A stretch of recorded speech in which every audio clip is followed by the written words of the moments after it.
ಬಂಧುಗಳೇ, ನಾಡಿನ ಮುಖ್ಯಮಂತ್ರಿಗಳು ಕರ್ನಾಟಕ ರಾಜ್ಯದ ಕೆಂಪೇಗೌಡ ಜಯಂತಿಗೆ ಪ್ರಾರಂಭವನ್ನು ಮಾಡಿ ಕರ್ನಾಟಕ ನಾಡಿನಲ್ಲಿ ಕೆಂಪೇಗೌಡ ಪ್ರಾಧಿಕಾರವನ್ನು ರಚನೆ ಮಾಡಲಿಕ್ಕೆ ಕಾರಣಭೂತರಾದಂಥ ಮಾನ್ಯ ಶ್ರೀ ಸಿದ್ದರಾಮಯ್ಯ ಸಾಹೇಬ್ರೆ, ಪರಮ ಪೂಜ್ಯ ಶ್ರೀ ಶ್ರೀ ಶ್ರೀ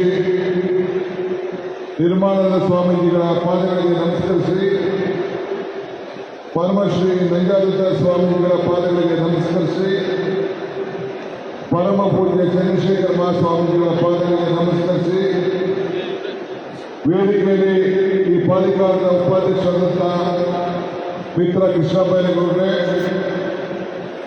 ಕೆ ಎಚ್ ಮುನಿಯಪ್ಪನವರೇ, ಬೆಂಗಳೂರು ಗ್ರಾಮಾಂತರ ಜಿಲ್ಲೆಯ ಮಂತ್ರಿಗಳು, ಶ್ರೀ ಶಿವರಾಜ್ ತಂಗಡಿ ಅವರೇ, ನಮ್ಮ ಕನ್ನಡ ಸಂಸ್ಕೃತಿಯ ಸಚಿವರು, ಶಾಸಕ ಮಿತ್ರರಾದಂಥ ವಿಶ್ವನಾಥ್ ಅವರೇ, ರಿಜ್ವಾನ್ ಅವರೇ, ಸಲೀಮ್ರವರೇ, ಪುಟ್ಟಣ್ಣವರೇ, ಗೋವಿಂದರಾಜ್ ಅವರೇ, ರವಿ ಅವರೇ, ರಾಮೋಜಿರಾವ್ ಅವರೇ, ನಾರಾಯಣ ಗೌಡ್ರೆ ಮತ್ತು ವಕೀಲರ ಸಂಘದ ಅಧ್ಯಕ್ಷರಾದಂಥ ಹನುಮಂತಯ್ಯನವರೇ ಮತ್ತು ಇವತ್ತು ಈ ಒಂದು ಸನ್ಮಾನಕ್ಕೆ ಪಾತ್ರರಾದಂಥ 3 ಸಂಸ್ಥೆಯ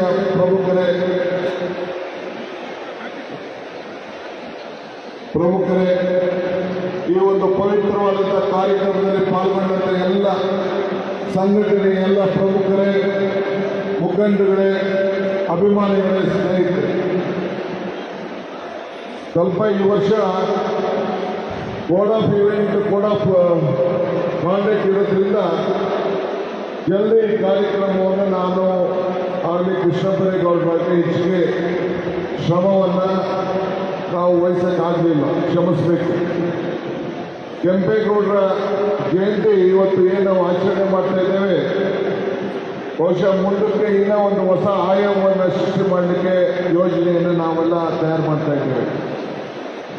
ಈಗಾಗಲೇ ಮಾನ್ಯ ಶ್ರೀ ಸಿದ್ದರಾಮಯ್ಯನವರು ಈ ಜಯಂತಿಗೆ ಅತಿ ಹೆಚ್ಚು ಒತ್ತನ್ನು ಕೊಟ್ಟು ಮಾಗಡಿ ರಸ್ತೆಯಲ್ಲಿ ಇರುವಂಥ ಸುಮ್ಮನಹಳ್ಳಿಯಲ್ಲಿ ಈ ಪದಾಧಿಕಾರಿಗೋಸ್ಕರ 5 ಎಕರೆ ಜಮೀನನ್ನು ಒಂದು ಹೊಸ ಪ್ರಾಧಿಕಾರ ಕಚೇರಿಯನ್ನು ಕಟ್ಟಬೇಕು ಅಂತೇಳಿ ಈಗಾಗಲೇ ಜಾಗವನ್ನು ಮಂಜೂರಾತಿಯನ್ನು ಕೂಡ ಮಾಡಿದ್ದಾರೆ.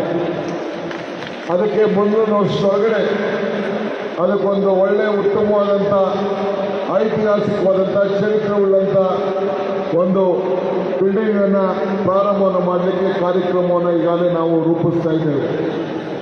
ಇದರ ಜೊತೆಗೆ ಮಾನ್ಯ ಶ್ರೀ ಮುನಿಯಪ್ಪನವರು ಬೆಂಗಳೂರು ಗ್ರಾಮಾಂತರ ಜಿಲ್ಲಾ ಮಂತ್ರಿಗಳು, ಅವರು ಕೂಡ ಸುಮಾರು ಮುಖ್ಯಮಂತ್ರಿಗಳ ಮೇಲೆ ಒತ್ತಡವನ್ನು ತಂದು ಔಟಿಯಲ್ಲಿ ಒಂದು ವಿಶೇಷವಾದಂಥ ಅಧ್ಯಾಯ ಕ್ಷೇತ್ರ, ಅಲ್ಲಿ ಒಂದು ಸ್ಮಾರಕವನ್ನು ಮಾಡಬೇಕು ಅಂತೇಳಿ 10 ಎಕರೆಯನ್ನು ಈಗಾಗಲೇ ಮಂಜೂರಾತಿಯನ್ನು ಮಾಡಿ ಅದಕ್ಕೂ ಕೂಡ ಹಣವನ್ನು ಸರ್ಕಾರದಿಂದ ಬಿಡುಗಡೆ ಮಾಡಿಸಲಿಕ್ಕೆ ಮುಖ್ಯಮಂತ್ರಿಗಳ ಕೈಯಲ್ಲಿ ಭಾಳ ಯಶಸ್ವಿಯಾಗಿದ್ದಾರೆ. ಇದಲ್ಲದೆ ಈ ವರ್ಷದಿಂದ ಅನೇಕ ನಾನು ಸಂಘಟನೆಗಳ ಮುಖ್ಯಸ್ಥರುಗಳನ್ನು ನಾನು ಕರೆದು ಮಾತಾಡಿದೆ, ಅನೇಕರು ಸಲಹೆಯನ್ನು ಕೊಟ್ಟಿದ್ದಾರೆ. ನಾನು ತಮಗೆಲ್ಲ ಒಂದು ಮನವಿ ಮಾಡಿಕೊಂಡು ನಮ್ಮ ನಾಡಪ್ರಭು ಕೆಂಪೇಗೌಡರನ್ನ ಒಂದು ಜಾತಿಗೆ ಸೀಮಿತ ಮಾಡಬಾರ್ದು. ಅವರು ಒಕ್ಕಲಿಗ ಸಮುದಾಯಕ್ಕೆ ಸೇರಿದ್ರು ಕೂಡ ಮಾನ್ಯ ಕೆಂಪೇಗೌಡರು ಒಂದು ಜಾತಿಗೆ ಸೀಮಿತ ಆದರೆ ಎಲ್ಲ ಜಾತಿ, ಎಲ್ಲ ಧರ್ಮ, ಎಲ್ಲ ವರ್ಗಕ್ಕೂ ಕೂಡ ಒಂದು ನಾಡಪ್ರಭು ವಿಶ್ವಕ್ಕೆ ಕೀರ್ತಿಯಾದಂಥ ಬೆಂಗಳೂರನ್ನ ಕಟ್ಟಿ ಇವತ್ತು ಎಲ್ಲ ಜನರನ್ನು ಆಕರ್ಷಣೆ ಮಾಡೋಂಥ ಒಂದು ಶ್ರೇಷ್ಠ ನಾಯಕರನ್ನು ನಾವು ಈ ಸಂದರ್ಭದಲ್ಲಿ ಪುರುಷರದ ಕೆಲಸವನ್ನು ಈ ಸಂದರ್ಭದಲ್ಲಿ ನಾವು ಮಾಡಬೇಕಾಗ್ತದೆ. ಅದಕ್ಕೆ ನಾನು ನಮ್ಮ ಸಂಘಟನೆಯವ್ರಿಗೂ ಹೇಳಿದ್ದೇನೆ, ಬೇರೆ ಧರ್ಮ, ಬೇರೆ ಜಾತಿಯ ಎಲ್ಲ ಗುರುಪೀಠದ ಹಿರಿಯರು ಕೂಡ ನಾವು ಇದಕ್ಕೆ ಆಹ್ವಾನಿಸಬೇಕು ಅಂತ ಕೂಡ ನಾನೀಗಾಗಲೇ ಸೂಚನೆಯನ್ನು ನಾನು ಕೊಟ್ಟಿದ್ದೇನೆ. ಇದಲ್ಲದೆ ಒಂದು ಸಲಹೆಯನ್ನು ನಮ್ಮ ಅನೇಕ ಸಂಘಟನೆಗಳು ಕೊಟ್ಟಿದ್ದಾರೆ. ಅದಕ್ಕೋಸ್ಕರ ಈ ವರ್ಷದಿಂದ ಇಡೀ ರಾಜ್ಯದ ಉದ್ದಗಲೂ ಕೂಡ ಪ್ರತಿಯೊಂದು ತಾಲೂಕಿನಲ್ಲೂ ಕೂಡ ವಿದ್ಯಾಸಂಸ್ಥೆಗಳಲ್ಲಿ ಒಂದೊಂದು ನಮ್ಮ ಶಿಕ್ಷಣ ಇಲಾಖೆ ವತಿಯಿಂದ ಕೆಂಪೇಗೌಡರ ಬಗ್ಗೆ ಚರ್ಚಾ ಸ್ಪರ್ಧೆಯನ್ನು ನಡೆಸಲಿಕ್ಕೆ, ಕೆಂಪೇಗೌಡರ ಬಗ್ಗೆ ಹೆಚ್ಚಿಗೆ ಮಕ್ಕಳಿಗೋಸ್ಕರ ತಿಳುವಳಿಕೆಯನ್ನು ಕೊಡಲಿಕ್ಕೆ ಪ್ರತಿ ಒಂದು ತಾಲೂಕಿಗೂ ಕೂಡ 1 ಲಕ್ಷ ರೂಪಾಯಿ ಘೋಷಣೆಯನ್ನು ಕೂಡ ಬೆಂಗಳೂರು BBMPಯಿಂದ ಈಗಾಗಲೇ ನಾವು ತೀರ್ಮಾನವನ್ನು ಮಾಡಿ ಹಣವನ್ನು ಕಳಿಸ್ಕೊಟ್ಟಿದ್ದೇವೆ. ಈ ತಿಂಗಳಲ್ಲಿ ಯಾವ ರೀತಿ ಕಾರ್ಯಕ್ರಮವನ್ನು ಮಾಡಬೇಕು ಅಂತೇಳಿ ನಮ್ಮ ಪ್ರಧಾನ ಕಾರ್ಯದರ್ಶಿಗಳು ಅವರಿಗೆಲ್ಲ ಸೂಚನೆಯನ್ನು ಕೂಡ ಕೊಡ್ತಾ ಇದ್ದಾರೆ. ಇದಲ್ಲದೆ ಬರೀ ನಮ್ಮ ಪ್ರತಿ ತಾಲೂಕಲ್ಲೂ ಕೂಡ ಕೆಂಪೇಗೌಡ ಜಯಂತಿ ಉತ್ತಮವಾದ ರೀತಿಯಲ್ಲಿ ಆಚರಣೆ ಮಾಡಬೇಕು ಅಂತೇಳಿ ನಮ್ಮ ಅನೇಕ ಸುಮಾರು 25-30 ಜಯಂತಿಗಳನ್ನು ನಾವು ಆಚರಣೆ ಮಾಡ್ತೇವೆ. ಸರ್ಕಾರದಿಂದ ನಾವು ಕೊಡ್ತಾ ಇರುವಂಥ ಹಣ ಸಾಲ್ತಾ ಇಲ್ಲ. ಅದಕ್ಕೋಸ್ಕರ BBMPಯಿಂದಲೇ ಈಗಾಗಲೇ ಪ್ರತಿಯೊಂದು ತಾಲೂಕಿಗೂ ಕೂಡ 1 ಲಕ್ಷ ರೂಪಾಯಿ ಕೊಡಬೇಕು. ಪ್ರತಿ ತಾಲೂಕಿನಲ್ಲೂ ಕೂಡ ಭಾಳ ವಿಜೃಂಭಣೆಯಿಂದ ಆಚರಣೆಯನ್ನು ಮಾಡಬೇಕು ಅಂತೇಳಿ ಈಗಾಗಲೇ ನಾವು ಸೂಚನೆಯನ್ನು ಕೂಡ ನಾವು ಕೊಟ್ಟಿದ್ದೇವೆ. ಹಾಗೆ ಕೆಂಪೇಗೌಡರ ಆಚಾರ ವಿಚಾರವನ್ನು ಪ್ರಚಾರವನ್ನು ಮಾಡಲಿಕ್ಕೆ ಯಾವ ರೀತಿ ಎಲ್ಲ ವರ್ಗ, ಎಲ್ಲ ಸಮಾಜ, ಎಲ್ಲ ವೃತ್ತಿಯನ್ನು ಕಾಪಾಡಿಕೊಂಡು ಅವರು ಬರ್ತಾಯಿದ್ರು, ಆ ದೃಷ್ಟಿಯಿಂದ ಇವತ್ತು ಇಡೀ ರಾಜ್ಯ, ಇವತ್ತು ಕೆಂಪೇಗೌಡರು ಒಂದು ಸಮಾಜದ ಆಸ್ತಿ ಅಲ್ಲ, ಎಲ್ಲ ಇಡೀ ದೇಶದ ಜನ, ನಮ್ಮಲ್ಲಿರುವಂಥ ಭಾವಗಳು, ನಮ್ಮಲ್ಲಿರುವಂಥ ಪ್ರಕೃತಿ, ಇದನ್ನೆಲ್ಲ ಗಮನಿಸ್ಕೊಂಡು ಇವತ್ತು ಲಕ್ಷಾಂತರ ಜನ ಇವತ್ತು ಕೆಂಪೇಗೌಡರು ಕೂಡ ನಿರೀಕ್ಷೆ ಮಾಡಿರಲಿಲ್ಲ ಇಷ್ಟು ದೊಡ್ಡದಾಗೆ ಬೆಳೀತದೆ ಅಂತೇಳಿ. ಏನು ಅವರು 4 ಗೋಪುರಗಳನ್ನು ಹಾಕಿದ್ರು, ಅದಕ್ಕಿಂತ ಸುಮಾರು ಒಂದು 10ರಷ್ಟು ಮುಂದಕ್ಕೆ ಬೆಂಗಳೂರು ನಗರ ಇವತ್ತು ಬೆಳೆದಿದೆ. 1,40,00,000 ಜನ, ಕರ್ನಾಟಕ ರಾಜ್ಯದ 25% ಜನ ಇವತ್ತು ಬೆಂಗಳೂರು ನಗರದಲ್ಲಿ ವಾಸವಾಗಿದ್ದಾರೆ. ಆ ದೃಷ್ಟಿಯಿಂದ ಇವತ್ತು ಎಲ್ಲರೂ ಕೂಡ ಒಟ್ಟು ತೆಗೆದುಕೊಂಡು ಬಂದ ಕೆಲಸ ಈ ಸಂದರ್ಭದಲ್ಲಿ ನಾವು ಮಾಡಬೇಕಾಗಿದೆ.